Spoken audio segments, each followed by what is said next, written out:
You're about to learn how to make a super simple, delicious and nutritious gluten-free bread.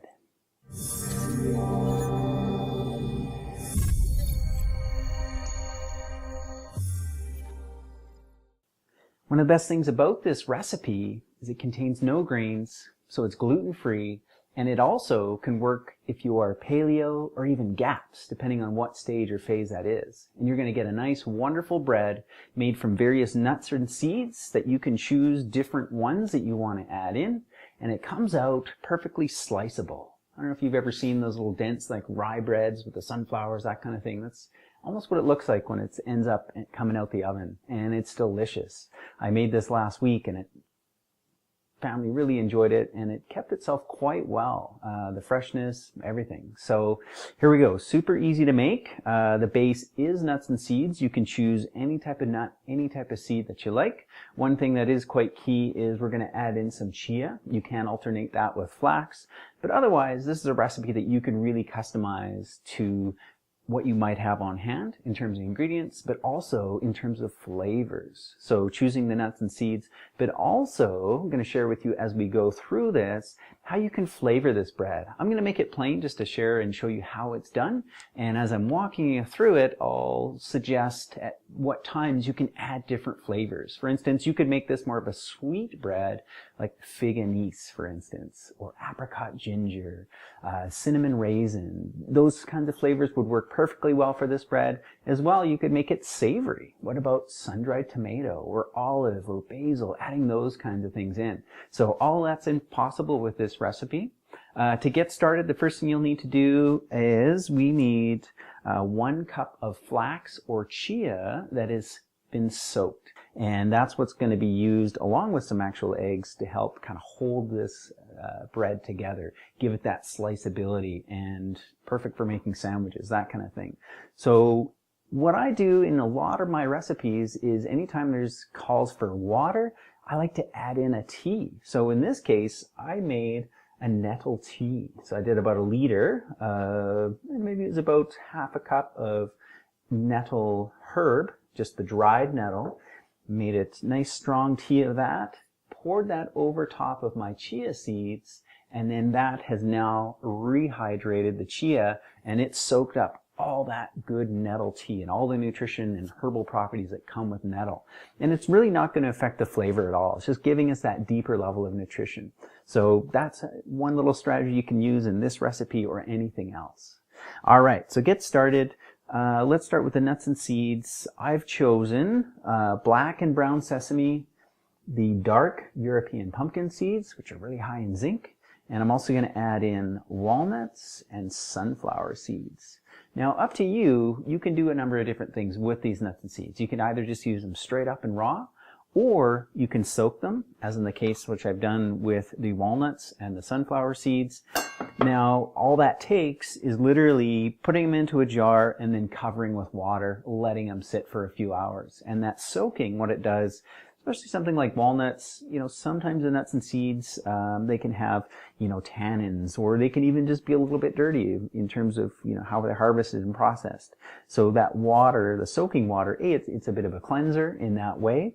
Remove some of kind of the little bits of, shell and peel. If you soak almonds, for instance, that water will turn quite dark, and that's pulling out some of those tannins, which, you don't need or want in your diet. So there's a benefit to soaking in that way. Is also, it basically activates the nut or seed, takes it from a dormant state and makes it come more alive. It also helps get rid of anti-nutrients like the enzyme inhibitors, and I've done videos on that before, so you can check previous episodes on the YouTube channel of Delight Cellar explaining all about that process. So just a few hours soaking. You can definitely leave it longer, overnight, up to 24 hours, and they'll rehydrate, and you'll take that, just pour that water off and give it a little rinse. So I'm just going to do that real quick.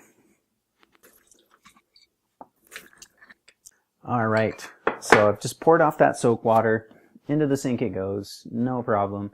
Give them a little rinse, and now we're ready to use them in our recipe. So the base, we're going to have 2 cups of the soaked nuts and seeds. And again, you can do this in any kind of a ratio. Walnuts here, I've got those. I'm going to actually just kind of break them up a little bit, and perfectly fine to have them in any form. If you have chopped walnuts, whole walnuts, some of them, this is kind of a mix where most of them are whole halves and then a few tiny little pieces in there. So I'm just going to break them up a little bit. But of course, making the bread and coming out and slicing it, that won't be a problem. At the Light Cellar, we've got what I believe are the highest quality, different types of nuts and seeds. And again, we try and find sources that are of that high quality, grown organically, and even different varieties, like the European pumpkin seeds there. There's a couple different kinds of pumpkin seeds that are out there, and these are my favorite. I find that they're much more flavor and a lot more nutrition. They're from Europe, from Austria is where they're grown, versus the Chinese variety, which is called Lady Godiva. And I feel like the European ones have a greater flavor and more nutrition. So that's what I like to use. We have some Canadian sunflowers, so we're going to put in a cup of those as well. So that's 1 cup walnuts, 1 cup sunflower. Again, you can mix and match. You can do this however you like. And I'm going to add 3 cups more of various nuts and seeds. But I'll just stop there in terms of the soaked ones, because the other ones, the brown sesame and the pumpkin, what I've done is I've actually toasted them. Now, the roasting, the toasting, it helps increase the flavor, but this is another way that you can deal with some of those anti-nutrients, like the phytic acid does in fact through roasting and fermenting and sprouting. Those are some of the ways that you can deal with those and make your nuts and seeds more digestible. All right, so 3 cups will come from the brown and black sesame. Here I've got a little mixture of, I did black and brown, and I quite love the flavor of both black and brown sesame together. So I'm going to do about 1.5 cups of black and brown sesame and 1.5 cups of pumpkin seeds. Again, as you're making this, you can mix and match, choose however you would like to put this together. Almonds would be a great option to use. That could be working really well for you too. All right, so that's our base. I'll mix that together. We are going to put in, let's put in our chia next. Now we need 1 cup of soaked chia. Now again, this is almost kind of like the glue that's going to help hold this together. So there's 1 cup of that. That goes in. That just came out nicely. And we're going to throw in 3 eggs. You can use chicken eggs, duck eggs. In they go. These here are some duck eggs from the farmer's market. A little bit larger than chicken eggs, so volume-wise, I'm adding more. You can tell I'm not too worried about measurements. We're getting really, really specific, but that should be perfect amount. Next, we're going to add 1/3 cup of oil. I've chosen olive oil as the one to use. That's going to work just fine for me. And our last ingredient, a little bit of salt. Now here is where you can start to bring in some variations. And salt I do to taste. I've got mine in a grinder here. This is from the Light Cellar. We've got some really nice high quality sea salt. And so I'm just squirting some of that in there, shaking it in. That's maybe about 1/4 teaspoon. And in that goes. So the rest of the time now here is I just need to mix this all together, get everything well mixed, especially those eggs and that chia. All together, mixed right up. And that's pretty much it.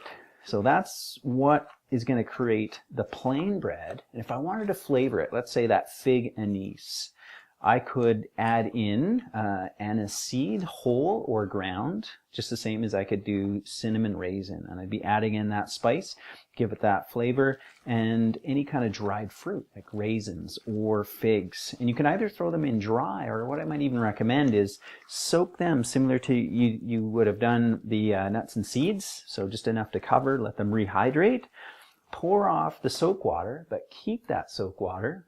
You could even choose from the soak water to then soak your chia, and then chia would be absorbing all that flavor from the dried fruit, and you would keep that in your bread, and that would be a great way to use that up. So you pour off the soak water, and then throw in the raisins or figs or apricots or whatever type of dried fruit you're using. Absolutely, you could do fresh. Maybe it's pears, maybe it's apples. Put that in, and that would give you more your sweet flavor to the bread. If we're going to do savory, maybe at this stage I want to do rosemary olive. I put in dried or fresh rosemary, just chop that up. Maybe some dried olives, chop them up, or brined olives, put them in, and that could be a great option. So we've got this put together, super, super easy. The next here is we just need a bread pan. I've got one that's a Pyrex. We have some parchment, just form that in the base, and then I pour this guy in it goes. So that is the shape. It is going to bake right into